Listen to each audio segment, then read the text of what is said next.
¿Estamos conectados? ¿Estamos transmitiendo ya? Veo que se ha conectado gente. Oye, bueno, lo mismo de siempre, les pido que me confirmen que se escucha, que el audio está bien. Si alguien me puede confirmar aquí a través de los comentarios. Gracias a Carolina, a Jaime, a todos los que se están conectando. Que alguien me confirme, porfa, que la conexión está bien y que se escucha. Bien, muchas gracias, Jaime. Oye, a ver, les cuento, ya perdí el número de qué live vamos, pero yo creo que hemos hecho como 4 o 5 de los diálogos igualitarios. Y hoy día vamos a conversar sobre empresas. Las empresas hoy en día, ya nos hemos dado cuenta que están influyendo en todos los aspectos de la política actual. Influyen internamente en la vida de sus trabajadores, de manera fuerte, de manera directa. Esta es una cuestión que Elizabeth Anderson ya ha señalado claramente y de manera fuerte en su libro Private Governments, de cómo afectan, de cómo influyen las empresas en la vida privada de los trabajadores, desde que hay empresas que no te permiten casarte con alguien que está en la misma empresa, hasta otras situaciones. Y las empresas también intervienen, y eso lo sabemos, influyen de manera fuerte en la vida pública. ¿Cómo influyen en la vida pública? Haciendo política pública, poniendo sobre la mesa temas a discutir. Hoy es un tema si es que empresas grandes deben ser rescatadas por el Estado o no, por lo tanto están en la palestra. Y la influencia pública que tienen las empresas hoy día es tan palpable que existe una ley de responsabilidad penal de las empresas. O sea, las empresas hoy día pueden cometer delitos más allá de los delitos que cometen sus mismos gerentes o directores y se ven expuestos a incluso ser disueltos en ciertas situaciones. Hoy día mismo vemos como Juan Sutil, que si bien es un empresario conocido, toma una connotación pública de primera línea por el hecho de hacerse cargo de la CPC. Por lo tanto, la empresa hoy día está en todas partes. Es un hecho que las empresas hoy día son actores políticos. Como me contó un buen amigo, Alex Olivares, hoy día incluso se está empezando a conversar o se está empezando a desarrollar el concepto de la corporatocracia. Es decir, construir desde la filosofía política cuáles son las bases que sustentan o que validan que la empresa sea un actor político relevante y cuáles son las reglas para que lo haga. Me da la impresión, y siendo un poco atrevido en esto, que es algo así como una responsabilidad social empresarial 2.0, mucho más elaborada y estricta en cuanto a regular el mundo en el que se van a mover las empresas. ¿Podríamos llegar a decir que las empresas tienen responsabilidad y hacerlas responsables por sus actos en política, en redistribución del ingreso, en redistribución de la riqueza, en el acceso al trabajo y en oportunidades en sociedad? Yo creo que sí, estamos recién empezando en esto. Hoy vemos como una empresa como Google maneja presupuestos más grandes que la de varios países juntos. Y eso debe tener una relación sin duda, sobre todo pensando que hay empresas, por ejemplo, como Cambridge Analytica, que son capaces de intervenir en una elección y ser preponderantes en el resultado de esa elección. Los liberales igualitarios, por este lado, vemos el mercado como un elemento de la sociedad que es valioso. Vemos a la empresa como un elemento valioso de las relaciones sociales. Y lo que nos preocupa es cuidar el mercado, que el mercado no se corrompa ni se abuse del mercado. Esa es nuestra preocupación. Y para hablar de todos esos temas, y lo voy a buscar, hoy día vamos a conversar con Tomás Sánchez. Déjenme la invitación. Debería unirse en cualquier momento. Bueno, Tomás, les cuento, es emprendedor, es como... Ahí está conectado Tomás ya.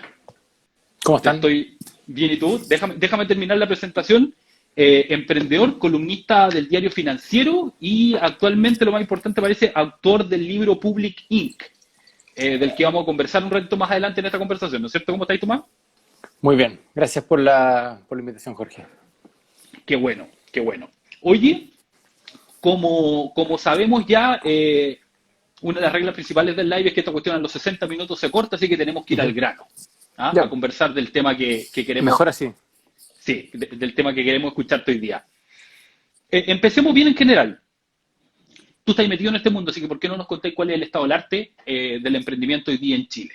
O cuáles son los puntos importantes que tú crees que podríais contarnos hoy. Mira, yo creo que vale la pena darle un poquito de perspectiva y uno se da cuenta de que el emprendimiento como tal vez no existía 10 o 20 años atrás. Es decir, existía, pero el concepto de hecho estaba mal acuñado. Tú hace 15 años atrás hablabas con un emprendedor y te decía que era independiente, ¿cachai? Y te lo decía un poquito como avergonzado porque no era empleado. Es decir, no había, si lo quería decir, una especie como de cultura en torno al poder decir, oye, ¿sabéis qué? Yo quiero emprender, yo quiero generar un negocio, yo me la valgo por mí mismo, yo tengo una cafetería y estoy muy orgulloso de mi cafetería y quiero tener una segunda, una tercera y puedo tener una cadena y por lo tanto también tener una especie como de aspiración, ¿cierto? En ese sentido, yo creo que hoy día estamos mucho mejor que hace 10 años atrás. Yo me acuerdo que cuando estaba en la universidad, yo le pregunté al decano, oiga, ¿por qué no tenemos más cursos de emprendimiento?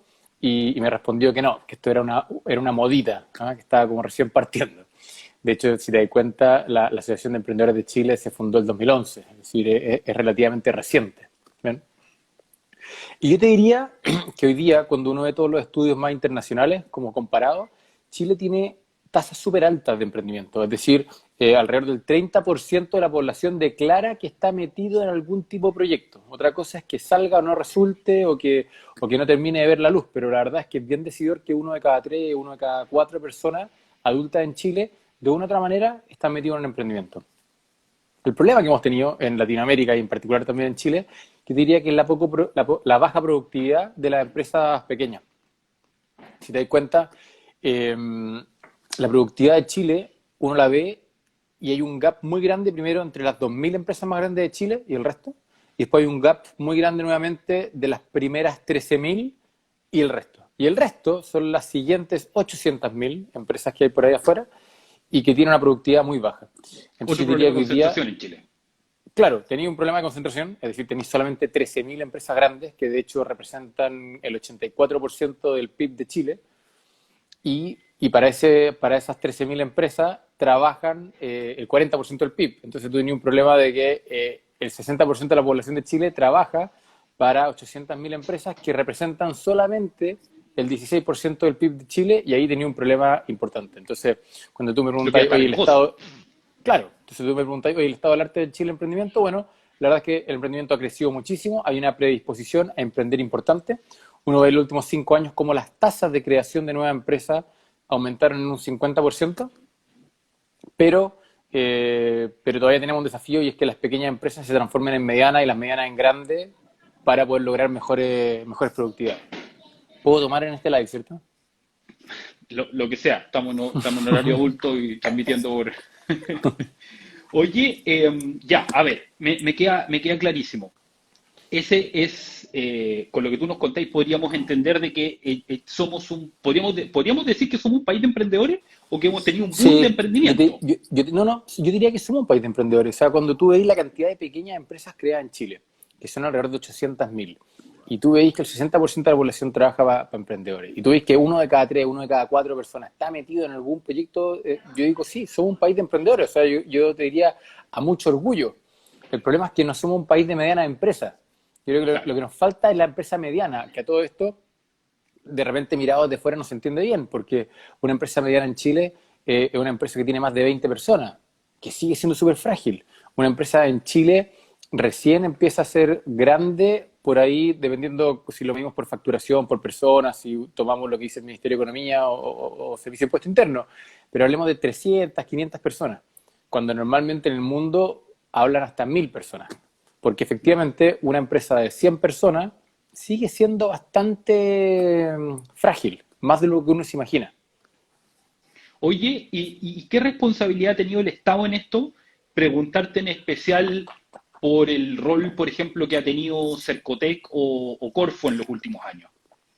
A ver, yo creo que Cercotec y Corfo son fundamentales, pero yo tengo una visión bastante crítica del rol del Estado, porque en el fondo Corfo y Cercotec han sido la única ayuda que han tenido, pero representan una versión mínima del presupuesto del Estado a la hora de incentivar el emprendimiento. Y muchas veces, probablemente el rol del Estado, yo no soy de los que creo que hay que subsidiar demasiado a las empresas, porque si no se empiezan a transformar en corfo dependientes.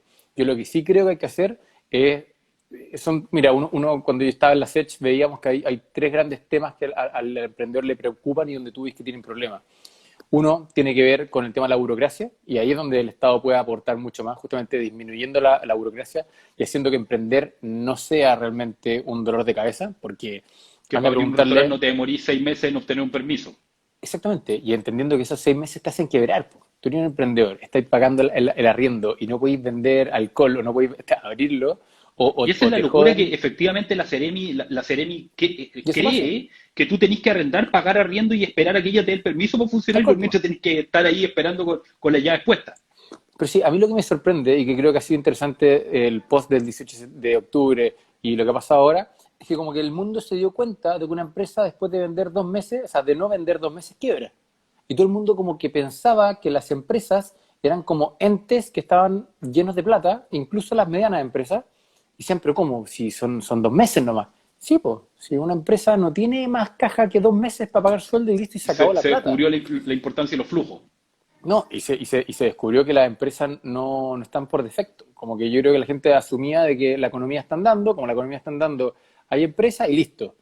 Pero a mí me tocó, de hecho, post estallido social, ir a un par de entrevistas y cuestiones, y gente como que me interpelaba y me decía, no, pues si que los emprendedores, toda la plata que han ganado ahora se la aguanten. Y tú dices, no, pues, si un compadre que tiene ¿no? un restaurante que lo tiene cerrado un mes, listo, es todo lo que ganó en el año, porque también démosle perspectiva al mundo de los negocios. Esto tal vez la gente no lo sabe, pero una persona que vende 10, o sea, perdón, que vende 100, normalmente se gana 10. Entonces eso quiere decir que si alguien vende todo un año, se gana lo de un mes y un poquito menos. Entonces, El listo, cuento un mes cerrado fuertísimo. se fueron las utilidades del año. Entonces Oye, el pero segundo, dijiste que veían tres factores y nombraste el primero que es el de la no, no, burocracia. ¿Para burocracia, dónde ir con los otros dos? el segundo tiene que ver con la educación, y ahí yo creo que se podría hacer mucho más, porque tienes que entender que un gallo que es un muy buen, un tipo que es un muy buen panadero, no tiene por qué ser un buen empresario, o no tiene por qué ser un buen administrador, no tiene por qué manejar bien la caja o lo que fuese. Y ese Un tipo ve en ti- la página de la inspección del trabajo que hay un apartado que dice empresa, llama por teléfono y se le ocurre preguntar algo y lo mandan a freír mono a la fija. claro, no, y además que tú para hacer una buena declaración de impuestos tenés que ser un genio, ¿cachai? Y así súmale una y otra cosa. Y lo mismo, un tipo que es un muy buen diseñador y pone una agencia de publicidad y se asocia con un amigo, y el otro es un buen redactor y el otro es bueno, y hacer una empresa de servicio. De nuevo, después tener que administrar y tener que administrar equipo y tener que tener inteligencia emocional y tener que tener estrategia. De nuevo, el juego de administrar una empresa es bastante más complejo de lo que parece. Y tercero, el financiamiento, que yo diría que es el que más duele y donde yo creo que probablemente el Estado debería hacer más. Es decir, para mí es como que se inventó este FOGAPE extendido, no se debería ir nunca más. Porque generalmente tú tenías una buena idea para emprender en este país y nadie te va a prestar plata. Entonces, por eso No. Corfo se hace tan relevante, pero Corfo también, de nuevo, genera el mal vicio de hacerte Corfo dependiente tal vez.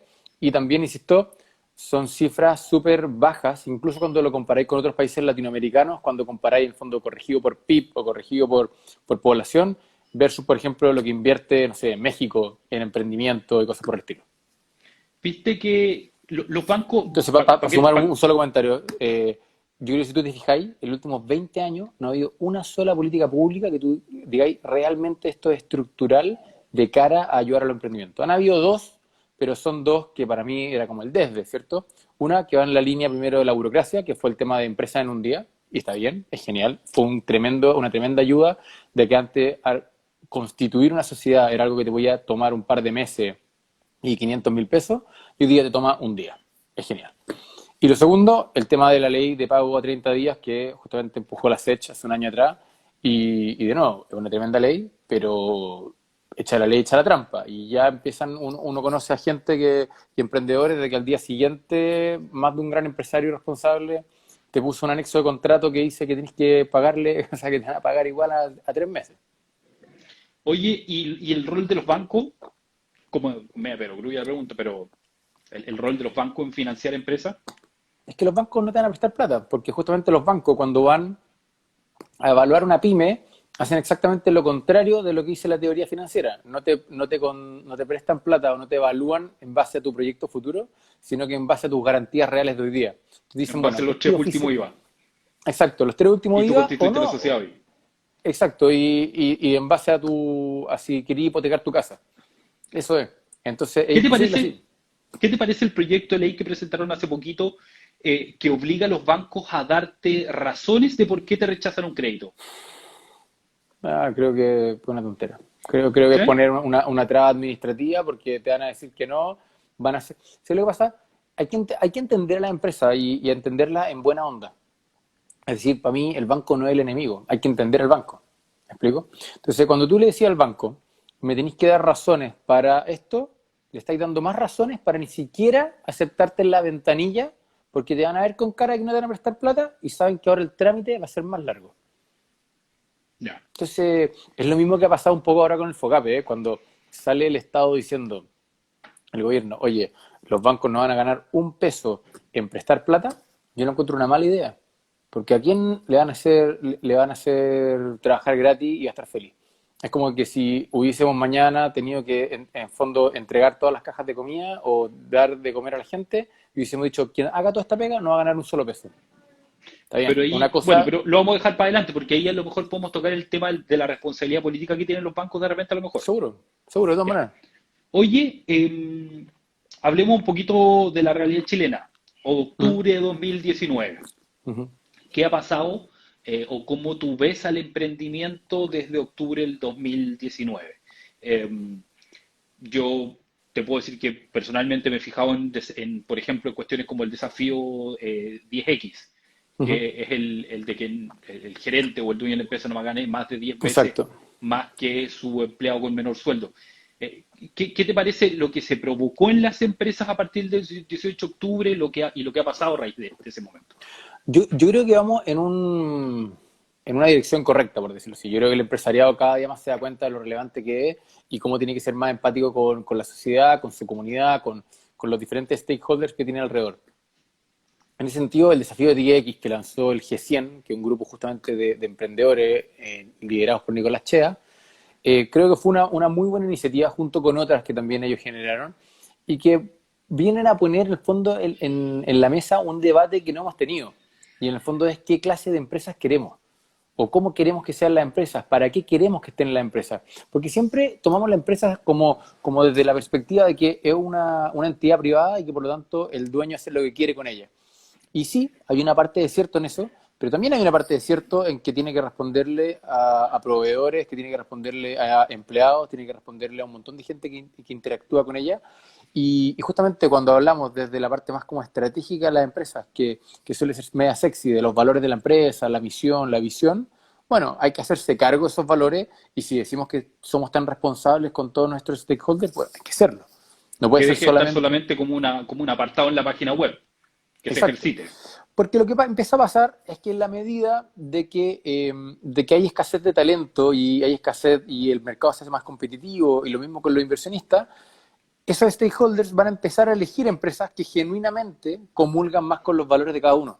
Porque uno como empleado, si puedo elegir a qué empresa irme, me voy a ir a igualdad de sueldo, me voy a ir probablemente a una que tenga valores más similares a los míos, prácticas, cultura, jefe, etcétera. Y mucha gente incluso, sacrificando sueldo, se puede dar el lujo de decir, ¿sabes qué? Yo quiero una empresa que vaya con mis valores y no con y no necesariamente por ganar un par de lucas más. Y lo mismo el consumidor también va a tomar una decisión de dónde consumir en relación a cómo se comporta esa empresa. Exactamente. De hecho, todo el fenómeno del cambio climático y las marcas siendo más verdes, más sustentables, es una respuesta al consumidor. No es solamente filantropía de las empresas. Es decir, se dan cuenta que al consumidor le importa y que probablemente uno ordenando un poquito la casa es capaz de ser más eficiente, generar menos contaminación, generar menor huella de agua, y eso te va a hacer que el consumidor te elija. Entonces no te queda otra. Si al final a uno se le olvida de que la empresa le responde a sus clientes y a sus colaboradores.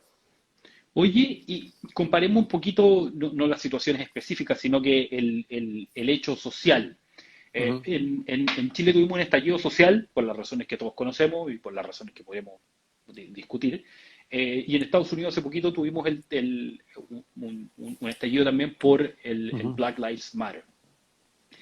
Me da la impresión de que las empresas reaccionaron de forma muy distinta en Estados ujú. Unidos y en Chile, Sí, lo que muestra que hay una cultura empresarial muy distinta entre Estados Unidos y Chile. Eh, me da la impresión de que a nadie, a ninguna empresa, excepto WOM, por ejemplo, ¿Mm? se le habrá ocurrido decir algo en relación al estallido social del 18 de octubre acá en Chile. ¿Por qué crees que pasa Claro, eso? porque yo creo que hay que entender de que la estructura de empresas en Estados Unidos es muy diferente a la chilena. En Chile normalmente las empresas tienen un controlador, ¿bien? En general o hay una familia o hay un par de fondos de inversión o quien sea, pero las principales empresas de Chile tienen un controlador. Y Y justamente lo son, que la, pasa generalmente los mismos 10 o 15 familias con los mismos grupos controladores. sí, no, entendiendo también de que ha cambiado en los últimos 30 años. Es decir, yo también creo que es bueno desmitificar eso. Si uno ve cuáles son los principales grupos económicos de los años 70, son diferentes a los que son hoy día. ¿Bien? Entonces, y tenía harto inmigrante por medio, o sea, creo que igual no hay que caer en eso. Pero sí tienen controladores. Y en Estados Unidos, por lo tanto, también hay mayor competencia desde el punto de vista del mercado de capitales, es un mercado más profundo, hay mayor competencia en términos del acceso a financiamiento, es un mercado muchísimo más grande y por lo tanto las empresas se ven muchísimo más expuestas y los gobiernos corporativos han sido muchísimo más refinados. ¿Bien? Y en ese escenario es que yo creo que se ven más forzadas a decir qué es lo que piensan porque sus audiencias se lo exigen. Es decir, tú tenías un mercado también más sofisticado desde el consumidor que está esperando una respuesta y también desde sus empleados que quieren estar en una empresa que diga las cosas como son. Oye, Jorge, estamos viendo tu viejito Pascuero. ¿en serio? Se me dio vuelta Sí. esta cuestión, a ver. Y ni siquiera sé por qué está todavía ese viejo Pascuero Y ahí. vemos que eres un nostálgico que todavía no quieres dejar pasar la Navidad. O Ese es el viejo ya la Pascuero pusiste de que, manera adelantada. ahí sí. No, es el viejo Pascuero que se queda ahí colgado, que no te diste cuenta y no lo sacaste nunca. Oye, ya. Eh, Me da la impresión también de que en pandemia también hemos reaccionado distinto. Y ahí Ujú. puede ser que sea distinto. La empresa en Chile ha tratado de reaccionar mejor. ¿Tenéis esa Ujú. misma visión? Yo diría que han intentado trabajar mejor. Yo creo que lo que le falta todavía a la empresa en Chile es quitarse un poquito el cartuchismo de que esto no es filantropía y esto es la empresa. Si usted te fijáis, empresas como CCU, empresas como CMPC, hicieron tremendo gesto a la hora de poner sus líneas productivas para, valga la redundancia, producir los elementos necesarios y después los regalaron. Estamos hablando de que CMPC, por ejemplo, se trajo una máquina, compró en el fondo algo, una máquina para producir mascarillas que no tenía porque no estaba dentro de sus productos y de la noche a la mañana en un tiempo récord estaba produciendo mascarillas.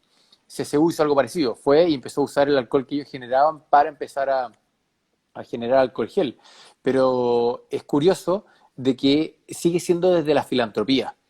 Y ahí es donde yo creo que todavía nos queda ese camino por recorrer en términos como de madurez empresarial, de entender de que es la empresa en sus procesos continuos de generación de valor donde tiene que hacer la diferencia. Nos lo hicimos de Y buena ahí, onda. Tenemos una responsabilidad en esto.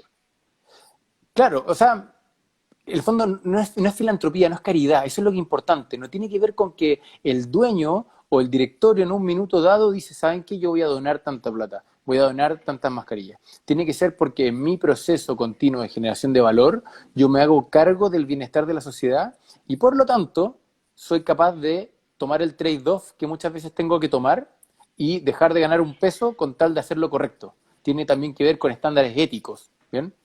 Y en ese sentido es donde la empresa termina de ponerse la camiseta y decir, yo estoy comprometido con esta comunidad y por lo tanto me voy a dar el trabajo, por ejemplo, de contratar solamente gente que viva cerca. Y eso tal vez de repente me va a generar un problema, puede ser que sí, pero también me va a traer un montón de otros beneficios. Puede ser que sea más rápido en el corto plazo contratar el primer tipo que está disponible, pero probablemente en el largo plazo las sinergias que voy a generar con la comunidad, con la comuna, con el gobierno regional o con el gobierno local, más el sentido de pertenencia, es muy importante. De hecho, para el 18 de octubre está el caso que, si no me equivoco, bueno, no voy a decir qué empresa fue porque me puedo equivocar, porque ahora me confundí entre dos nombres. Pero le pasó de que ellos justamente, gran parte de su fuerza laboral y en particular los servicios de seguridad y de guardias, los tenían contratados con pura gente local. Entonces, qué fue lo que pasó? Cuando se dio el estallido social, los vecinos salieron a proteger la empresa.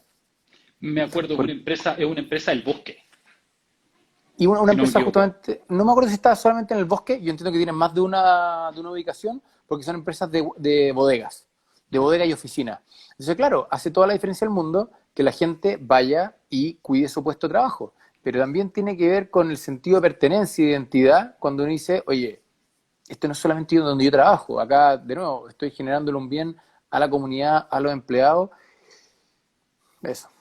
O sea, es que me puedo quedar hablando 1000 años, entonces Sí, no, mejor. no, no. Eh, si tuviéramos que hablar de los desafíos que tiene el emprendimiento en Chile y tratemos de salirnos un poquito, tratemos de olvidarnos un poco de la pandemia, Ujú. cosa que hoy día es re difícil, pero más allá de la pandemia, ¿cuáles son los desafíos que tú crees que tiene el emprendimiento en Chile? Upa.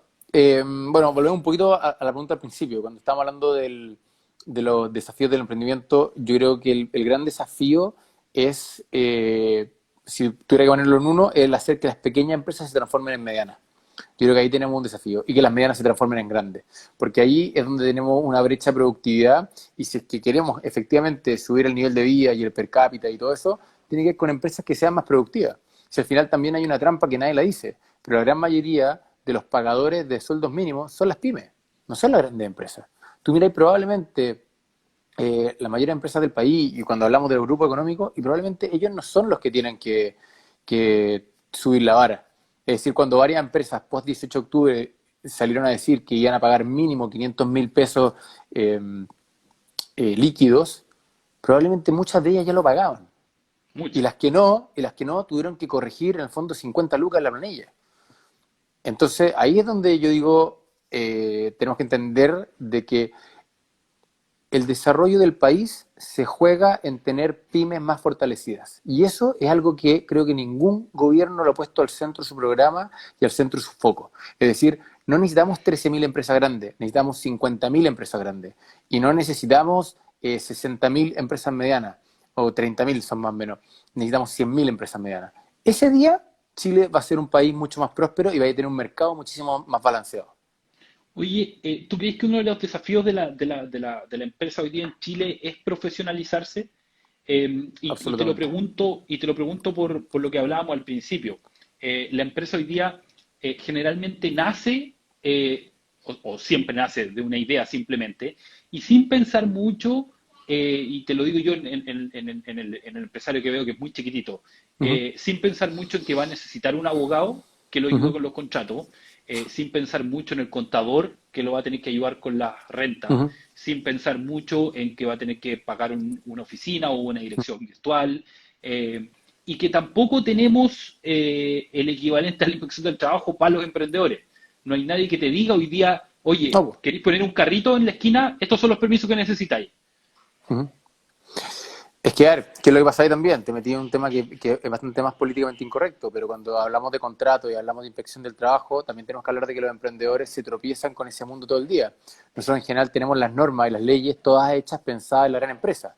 Y esto de nuevo, es histórico, no es un gobierno en particular, pero cuando se hacen las normas, los impuestos para la empresa, los permisos para la empresa, las leyes laborales para la empresa, todo el mundo piensa que es una gran empresa. Y lo que pasa en la realidad es que tenía un montón de empresas pequeñas que están teniendo problemas con sus trabajadores y simplemente se meten en problemas, ya sea por desconocimiento, se meten en problemas por algún error, porque en el fondo, de nuevo, ellos no tienen, tenía un empresario que tiene 10 empleados, ese tipo no tiene para andar pagando un abogado cada vez que necesita hacer un contrato laboral nuevo, entonces hace un copy-paste, ¿cierto? Y cuando hace un copy-paste, algún error va a tener. Y cuando después tiene que despedir a un trabajador, lo despidió mal, el trabajador se aprovecha, lo demanda de vuelta y va a ganar todos los días del año en la dirección del trabajo.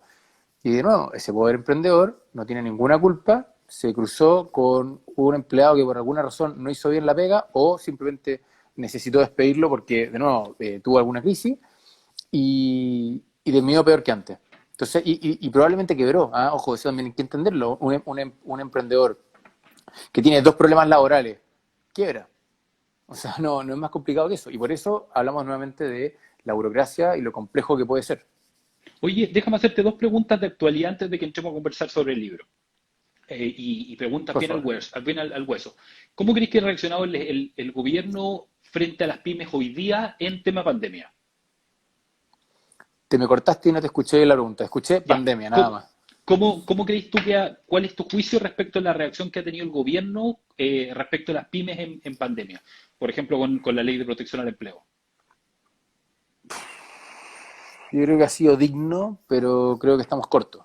Es decir, hay que entender de que el desafío es mucho mayor y cuando estamos hablando de un fogape para un restaurante que dejó de vender, o para una empresa de turismo que desde el 18 de octubre ha tenido problemas, porque también pongámoslo un poquito de perspectiva, era noviembre y habían países que sus embajadas decían no venga a Chile, ¿cierto?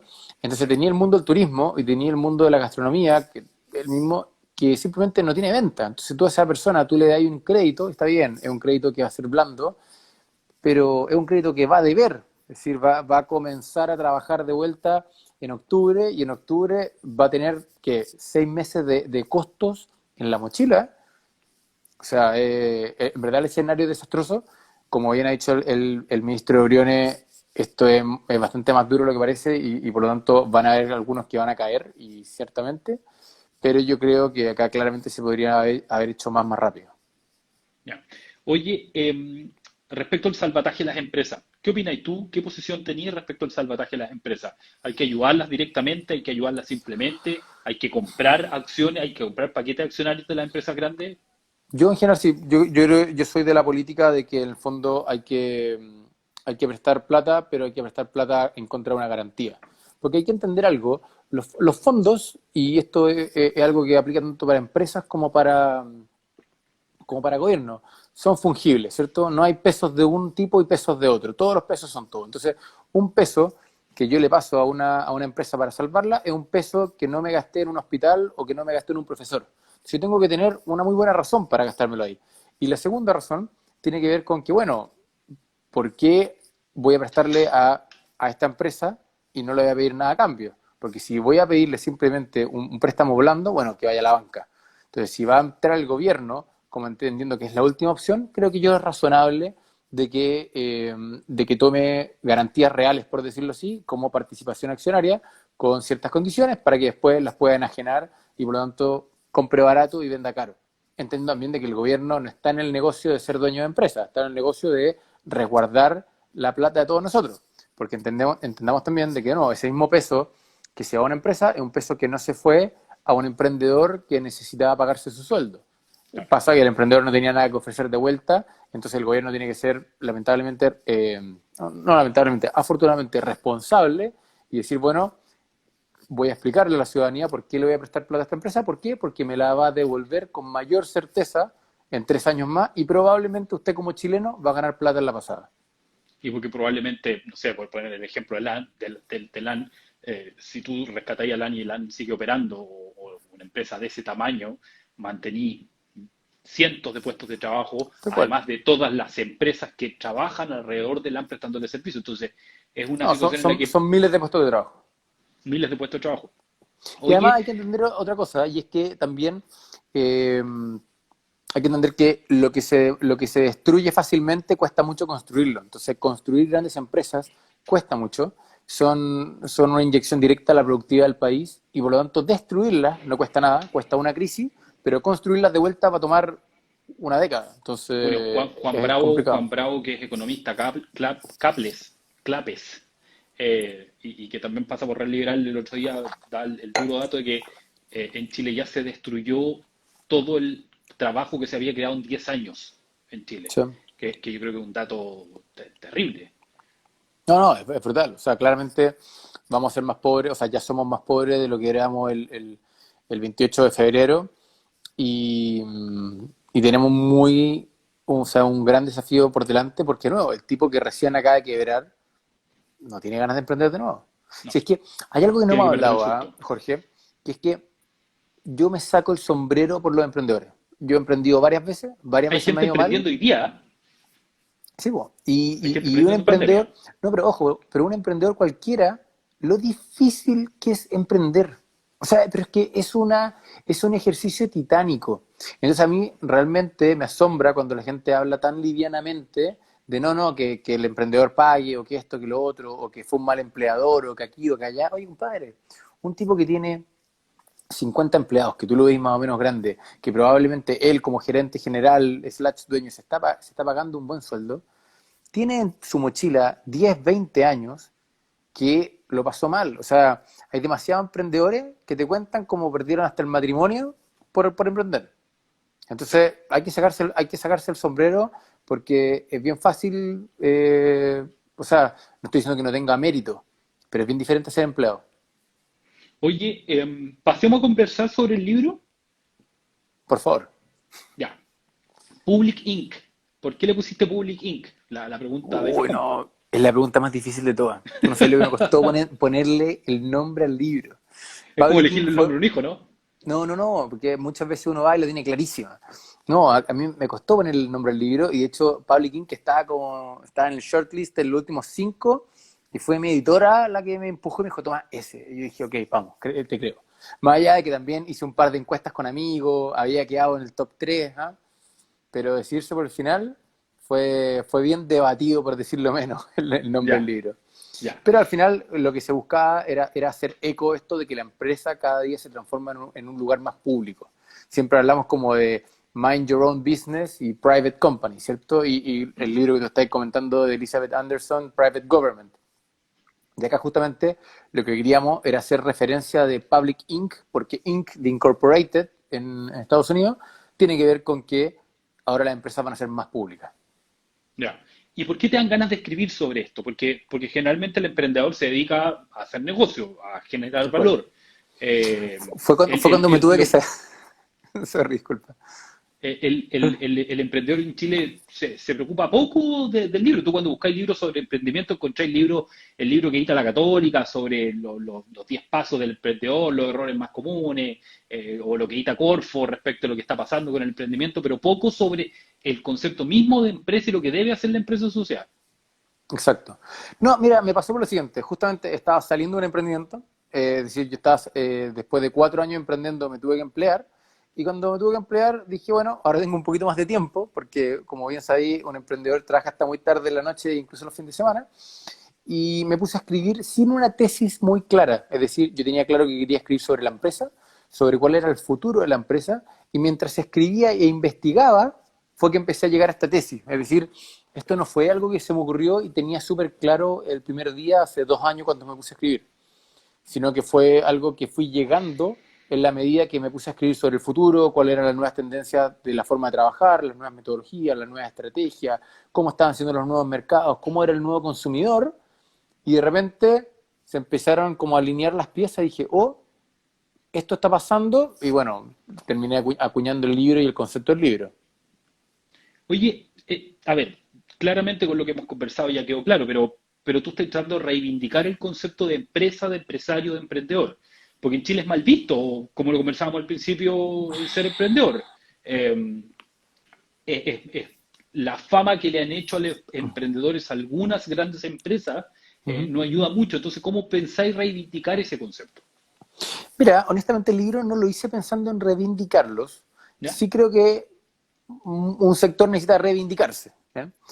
Creo que todavía hay una dicotomía muy grande entre el emprendedor y el empresario. El emprendedor se ve como el héroe y como el tipo que está partiendo y como que todo el mundo le gusta apoyar al underdog, al tipo que le está yendo mal y todo el mundo sabe lo difícil que es. Entonces, hoy día como que te pegan palmaditas en la espalda cuando eres emprendedor. Cosa, insisto, que no pasaba hace 20 años atrás. Y lamentablemente el empresario se ha desprestigiado por las malas acciones de algunos y justamente un par de tipos lo han pillado en prácticas ilegales y termina manchando la reputación de muchos. Pero como tú bien decís, creo que el emprendimiento y las empresas son claves para el desarrollo del país, por lo tanto es muy importante de que se desarrolle. Dicho eso, parte de lo que planteo en el libro es que yo creo que no les queda otra. Es decir, la empresa poco a poco va a empezar a tener que hacerse cargo de una serie de problemas sociales que van a tener que empezar a resolver. Porque al final también estamos hoy día en un mundo demasiado complejo donde no podéis dejarle todo al Estado. La empresa tiene que tomar un rol y al mismo tiempo nosotros como empleados y como clientes tenemos también que tomar un rol de interpelarlo, porque esto tiene que ver con interpelar a el producto que compras, pero también tiene que ver con interpelar a tu jefe y decirle, ¿esto es lo correcto que estamos haciendo acá o no? Me llamó la atención en el libro que tenéis un capítulo en el que habláis de pandemia. Asumo que lo escribiste a última hora, ¿no? Claro, ¿Qué, o sea, qué, qué tema tocáis ahí? acá lo que pasó, de hecho, fue que el libro iba a salir el 1 de mayo y justamente iba a entrar imprenta, no sé, tipo el 10, 15 de marzo y justamente tipo 15 de marzo, quedó la embarrada con la pandemia, no entró imprenta, se atrasó justamente 2 meses y tuve tiempo de agregarle una sección en el primer capítulo. Que el primer capítulo, a todo esto, ya tenía una buena cuota de contexto a raíz de la crisis de octubre. Es decir, yo tenía un primer capítulo que era diferente y dado todo lo que pasó en octubre, se hizo necesario el decir, bueno, hagámonos cargo justamente de parte de los problemas que está teniendo el modelo, el capitalismo, el que en el fondo la empresa es el gran protagonista de este modelo, pero es muchas veces el que es menos accountable, ¿bien? Y por lo mismo, creí importante darle un poquito de contexto y en esa sección de pandemia justamente hago una reflexión similar a lo que estábamos conversando recién, de que muchas empresas salieron a hacer grandes gestos de filantropía, pero no necesariamente grandes gestos donde la empresa se transforma en un creador de valor continuo. O sea, bueno, crea valor continuamente, lo digo que tiene que tener un sesgo diferente. Ya.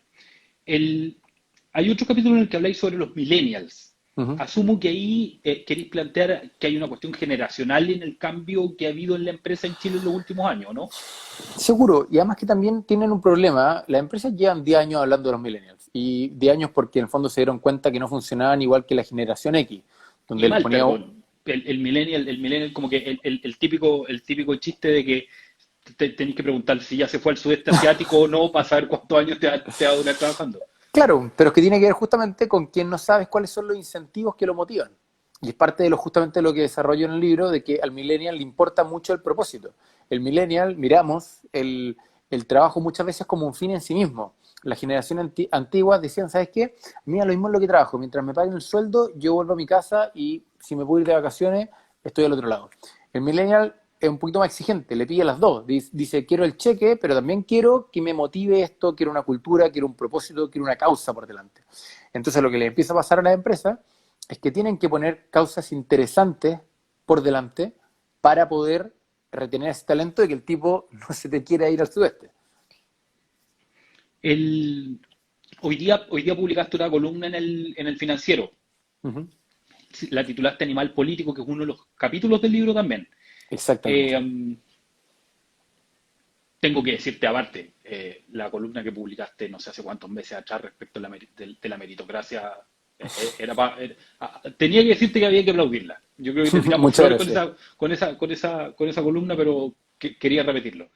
Pero Gracias. volviendo al tema, eh, ¿no piensas que puede ser peligroso que la empresa hoy en día se meta en políticas sin que tengamos un marco o un contexto específico en donde poder definir en qué se tiene que meter la empresa y en qué no?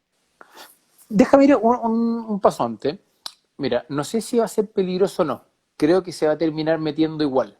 Pero antes, más allá de la política partidista o la política donde la CPC o la SOFOFA opina cuando estamos hablando de, de la reforma tributaria, por ejemplo, donde creo que sí se mete en términos políticos, entendiendo la política como en la antigua Grecia, donde en el fondo tiene que ver con cómo todos nosotros como sociedad nos ponemos de acuerdo en el proyecto que queremos en conjunto. Creo que ahí sí se va a dar, porque yo creo que más de alguien se da cuenta que es más valioso pertenecer a la empresa correcta que al partido político correcto. Porque va y dice, tal como dice, da lo mismo por quién votáis, porque son todos iguales, se da cuenta que metido en la empresa correcta, en una empresa que tiene una causa, en una empresa que tiene un impacto, en una empresa que, por último, le da sentido a un pueblo, tiene mucho más sentido. Y por lo tanto, el acto político de esa persona dice, ¿saben qué? Yo podría estar trabajando en una gran empresa que no tiene ningún impacto, pero prefiero trabajar en esta empresa mediana que mueve el turismo en mi pueblo natal. Y ese es el acto político. El acto político es, no me voy a ir a Santiago a trabajar en una oficina porque prefiero quedarme acá en mi pueblo moviendo la economía local, por ejemplo. Tal como otro puede ser, ¿saben qué? Yo estoy muy a favor del veganismo, estoy en contra de matar animales y por lo tanto quiero trabajar en una empresa que genera comida alternativa y ese es mi acto político. Y el mejor talento se va a esa empresa que genera comida con inteligencia artificial, como podría ser el caso de Notco, y no se va a trabajar en un banco. Entonces, no, el acto político es, el banco se queda sin ese talento. ¿Por qué? Porque no le puso una propuesta por delante. aun cuando me asusta un poco que no existe un marco conceptual definido o una teoría respecto a cómo las empresas se metan en el mundo político y coincidiendo contigo en que lo va a hacer igual y que está pasando igual, eh, es bueno que pase. Pero fíjate que, Ujú. ¿te acordáis del partido político Todos? Sí, Ya, ese es un partido político de emprendedores y ellos señalaban no tener ideología, claro. lo que era una cuestión ya bastante rara, Sí, yo estaba pero en lo desacuerdo con señala, eso. sí, pero lo señalaban así. Sí. Creo que eso viene de lo que hemos conversado un montón de veces, de Ujú. que es rasca hablar de política, que es feo hablar de política. En la casa no se puede hablar de política, en la mesa no se tiene que hablar Mm. porque se generan discusiones y así durante 20 o 30 años nos sacaron a todo el mundo posible de la discusión política. Entonces, Mira, ¿por es qué un la buen empresa análisis. querría meterse en esto? ¿Por qué la empresa querría meterse en el mundo político cuando le es mucho más fácil, como ocurrió con las grandes empresas chilenas en plena crisis de octubre, que es decir, tratar de pasar lo más piola posible? Es que la empresa va a querer meterse porque va a querer reclutar al mejor talento y va a querer reclutar a los mejores clientes y a los mejores inversionistas. Entonces, en una primera derivada, es lo que estábamos hablando recién, no se va a meter a salir a la calle a poner su postura con respecto a tal o cual presidente o tal o cual senador, pero sí va a salir a decir a la calle si le parece que contaminemos esto o no contaminemos esto otro, o va a salir a decir si es que tenemos que bajar el consumo de carne o no. Y ahí es donde sí se transforma en un acto político, eh, insisto, en la acepción de querer manifestar cuál es tu postura como proyecto de sociedad y se hace relevante. Entonces, de nuevo, la empresa no va a salir a decir probablemente el primer día por qué el senador está de acuerdo, pero sí, como en el caso de Estados Unidos, sale a decir estoy absolutamente en contra del racismo. Que ojo, probablemente, no sé, por ejemplo, Nike, que salió con un comercial de televisión muy llamativo al respecto, bueno, probablemente va a perder más de un cliente, algún supremacista blanco, que no le va a parecer nada esto de que él salga a defender a las minorías. Y está bien que lo pierda, pero Nike se juega el pellejo, toma una postura y dice, en esto creo yo. Y por lo tanto, al mismo tiempo gana clientes, pero también gana empleados. Es decir, van a haber un montón de empleados que se van a sentir orgullosos de trabajar en Nike y muchos otros que van a querer trabajar ahí. O sea, que en Chile por lo menos podríamos aspirar a que, por mientras, si tenemos una marcha un viernes en la tarde, los empleadores no amenacen a los trabajadores con que los van a echar si es que van a la marcha. Probablemente. Empecemos por ahí, digamos. Exactamente. Oye, tengo un amigo que tiene, él no lo quiere decir, pero él tiene una empresa de transporte. ¿Ah? Ya. A él le gusta decirse autogestionado. Y Ya. con esto volvemos a lo que hablamos al principio y a lo que habla uno de tus capítulos que dice todos seremos emprendedores. ¿Cómo convencemos al gallo, a este gallo, de que es emprendedor, que no quiere serlo y que no quiere ser emprendedor ni empresario, él se dice autogestionado? Y Ya. además, ¿cómo convencemos a la señora que hace pastelito en su casa de que ella también es emprendedora? Yo creo que ¿Cómo lo hacemos? la señora que está haciendo pastel en su casa cada día más lo concientiza más. Yo creo que lo que se ha logrado en los últimos 10 años, y que creo que es parte de las cosas buenas, es que esa señora que hace pastel en su casa hoy día empieza a soñar un poco más en el puesto. Empieza a entender de que tal vez no se tiene que mantener la informalidad. Empieza a entender de que tal vez puede repartir los pasteles por internet y que puede hacer una marca. Yo creo que ahí justamente está la potencialidad, porque si nos vamos también como un poco de teoría económica política, ¿cierto? Como decía Hayek, la gracia de poder emprender y tener libertad en ese sentido es poder ser un contrapeso al gobierno. Porque justamente si esa señora termina siendo alguien continuamente subsidiada por el gobierno o apoyada por asistencia social, ¿cierto? Pierde un grado de libertad, pero ella gana un grado de libertad cuando empieza a ser capaz de emprender y justamente el Estado no juega un rol subsidiario, sino que juega un rol habilitador, al hacerle más fácil la vida para poder emprender, al darle un crédito, pero no un subsidio. ¿Me explico? O sea, Sí. tiene un rol incluso de realización personal, muy importante. Oye, te voy a poner en aprieto, Por pero favor, esa es la gracia de los live. esa es la Eh, gracia. De una buena discusión, si no, muy fome. en la posible nueva constitución que nos demos en Chile, Ujú. sea que tengamos plebiscito en octubre o después. Eh, ¿Hay algo que a ti te parezca importante discutir respecto de la empresa? Mira, no sé si es en materia de constitución o no, entonces me abstengo de decirte si es que tiene que ir en la constitución o no. Pero puede ser conceptual Sí, también. sí, pero conceptualmente es entender de que la empresa es un vehículo de bienestar social, ¿bien? Y que por lo tanto también tiene el legítimo derecho a tener múltiples objetivos que no son solamente ganar plata, ¿bien? En Estados Unidos es más claro porque hay jurisprudencia, y en Chile también, pero en Estados Unidos la jurisprudencia pesa más que en Chile, de que las empresas tienen que estar solamente para ganar plata. ¿Sí? ¿Cuál es el problema? Tú eres mañana un gerente general de una empresa, tomas una decisión que va en desmedro de las utilidades de la compañía y el día de mañana puede aparecer un miembro del directorio que te mete un juicio y te lo va a ganar. ¿Bien? Y justamente por eso es que de hecho hay un proyecto de ley ingresado en el Congreso que no ha salido, que de hecho lo ingresó Maya Fernández en conjunto con Felipe Cast, ¿bien? Que tiene que ver con el tema de las empresas B.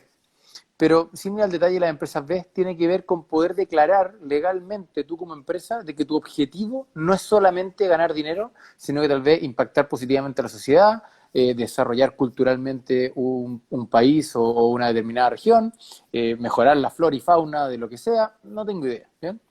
El punto tiene que ver que cuando uno plantea más objetivos y uno es capaz de plasmar el propósito dentro de los estatutos de la empresa, es capaz de organizar toda la maquinaria de una empresa detrás de ese propósito.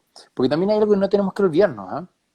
Y es que la empresa probablemente, creo yo, es de los mejores inventos de la humanidad.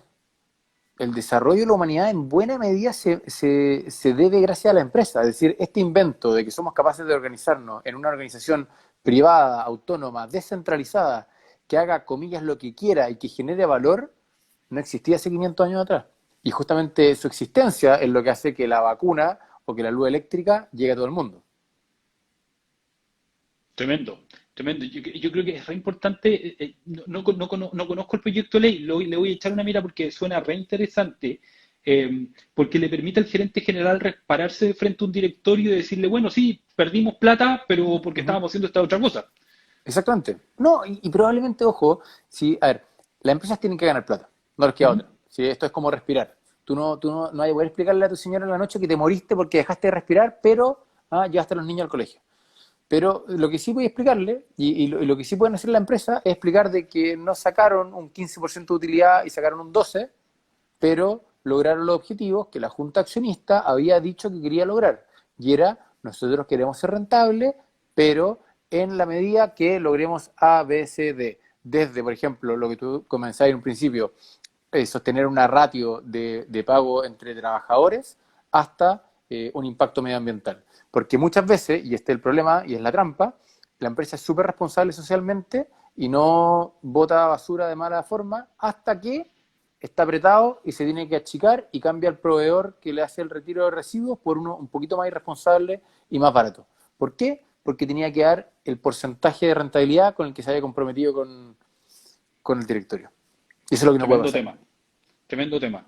Oye, acuérdense que tenemos concurso en el Instagram de Red Liberal para que alguien lea el libro de Tomás, Que alguien financiado se por lo Red lea. Liberal. No, financiado por Red Liberal, que es el regalo que vamos a hacer nosotros. Oye, 1 millón de gracias por estar con nosotros. Estoy re contento porque primera vez que termino un live con 6 minutos de tiempo sin estar apurado. Palabras al cierre, algo que queráis decir que no hayamos conversado, Tomás.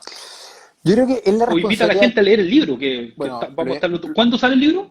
el libro ya está a la venta. Entonces, si Ya se está a la meten venta, genial. hoy día en Busca Libre o se meten en Bros Librerías o en su librería favorita, van a encontrar el libro.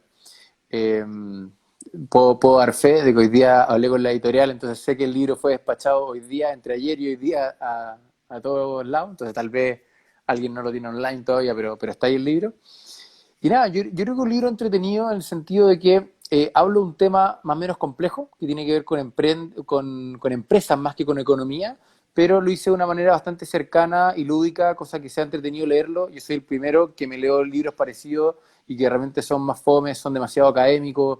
Me los leo porque me gusta el tema, pero me di cuenta que no fueron tan entretenidos y yo soy el primero que creo que uno tiene que entretener con la lectura y que por lo tanto tiene que valer la pena. Entonces, ojalá lo puedan compartir, ojalá lo puedan debatir. Creo que lo más importante acá es que pongamos el tema sobre la mesa, es que debatamos para qué está la empresa y que cada uno en su rol diga, bueno, ¿qué me parece lo que estoy haciendo yo en mi empresa, en mi equipo? Que lo hable con mi jefe, que lo hable con la persona que estoy al lado. Y lo segundo tiene que ver con que nosotros nos interpelemos. Nosotros siempre interpelamos a la empresa, pero la empresa somos nosotros. Y somos nosotros en nuestra calidad de emprendedor, en la calidad de empleado, en la calidad de cliente. Entonces, que nosotros hagamos el ejercicio de comprarle a las empresas que nosotros realmente queremos comprar. Yo personalmente, también es un gesto, pero yo me doy la lata de caminar una cuadra más cada vez que puedo por comprarle a un emprendedor. Sea un café, sea un producto de consumo masivo, sea una camisa, mientras puedo, lo hago. No tengo que ser un mártir de la causa, pero creo que cada uno tiene que tomar ese rol como cliente Pero uno y cree como que esos empleado. detalles de repente no influyen y sí influyen. Yo creo que influyen mucho y influyen en la medida que de nuevo, que hacemos la diferencia. Hasta de nuevo, al revés, castigar a empresas que no siguen no siguen nuestros valores y no Oye, el comprarlo. libro viene en digital y en papel, ¿no es cierto? Exactamente. Lo pueden Hay que comprar en preferir el digital, digital. digital o papel, los El dos, otro día nos contaron el que que el lo haga margen más feliz. el otro día nos contaron que el margen del autor por la venta del digital es mejorcito. Sí, suele ser mejor. Pero Ya, nada, acá Tomás. lo que a usted le haga, lo haga más feliz leerlo, la verdad. Ya, Tomás. Oye, te pasaste. 1 millón de gracias. Gracias a todos los que estuvieron viendo, a todos los que comentaron. Vi que había una persona en Luxemburgo, nos pidieron la columna de la meritocracia, así que vi que Bruno subió el link ahí. El Buenísimo. que no la haya leído, que la lea y sigue escribiendo porque de verdad se disfrutan tus columnas en el financiero. Gracias, Tomás. Genial. Muchas gracias. Que esté muy bien, Que Jorge. estés bien. Buenas noches a todos. Te pasaste. Chao, chao.